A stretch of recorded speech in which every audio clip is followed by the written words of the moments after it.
Okay, we're told, so maybe capitalism is efficient. Maybe it generates more wealth than other systems. But what about values? What about things that can't be measured in cash? Things like kindness and loyalty and integrity. Well, let me say something that you won't hear very often. Let me make the moral case for capitalism.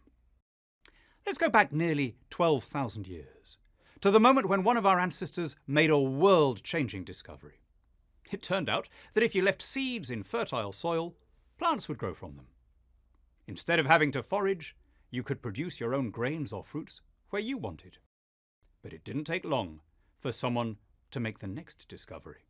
Rather than spending all year tending to your own crops, you could wait for your neighbour to bring in his harvest and then steal it. And then came the truly diabolical discovery. If you wanted to maximize the ratio of effort to outcome, you could organize a gang of thugs and seize not only your neighbour's harvest, but everyone's harvest, regularizing your plunder through tithes, tolls, and taxes. And thus it continued until roughly the end of the 17th century and the birth of modern liberal capitalism. Sure, there were premonitions before then, little tremors of freedom, but almost everyone on the planet still lived in servitude and penury.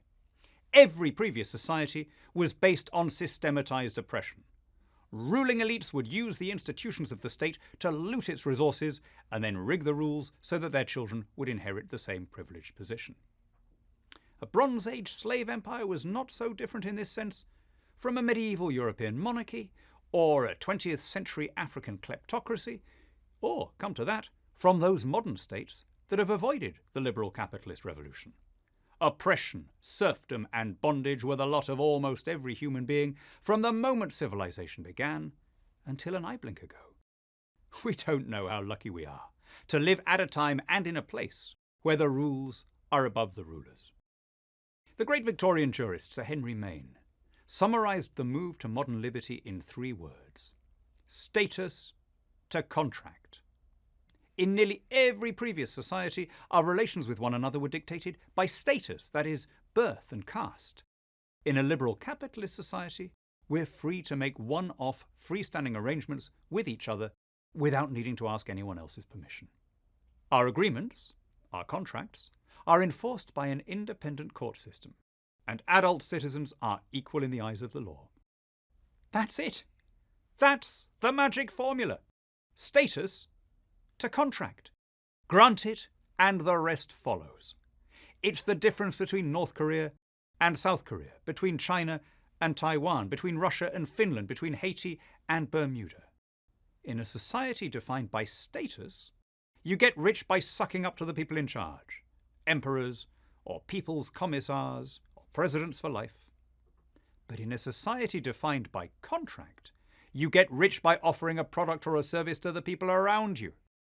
As the 20th century economist Joseph Schumpeter put it, the capitalist achievement does not typically consist in providing more silk stockings for queens, but in bringing them within the reach of factory girls. When I buy something on Amazon, yes, I'm enriching Jeff Bezos. I'm adding fractionally to his net wealth.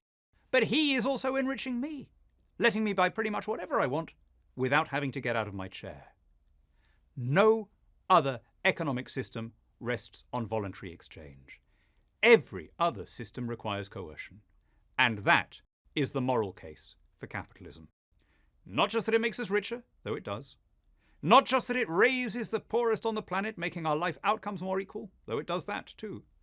No, the moral argument for capitalism is that it's the only economic system that values dignity and freedom and, yes, equality. It disdains distinctions of race and creed. One customer's money is as good as the next's. As Voltaire put it in 1764, enter the London Stock Exchange and you will see representatives from all nations gathered together for the good of mankind. Here, Jew, Muslim, and Christian deal with each other as if all were of the same faith, and the only people called infidels are those who go bankrupt. Under capitalism, we need to think of what other people want, of what we can do for them. It's how we get ahead.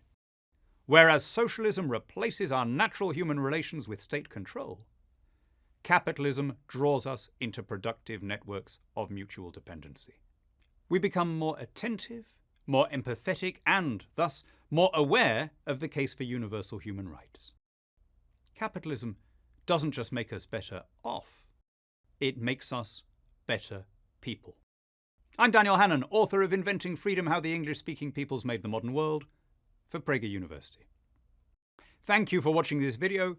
To keep PragerU videos free, please consider making a tax-deductible donation.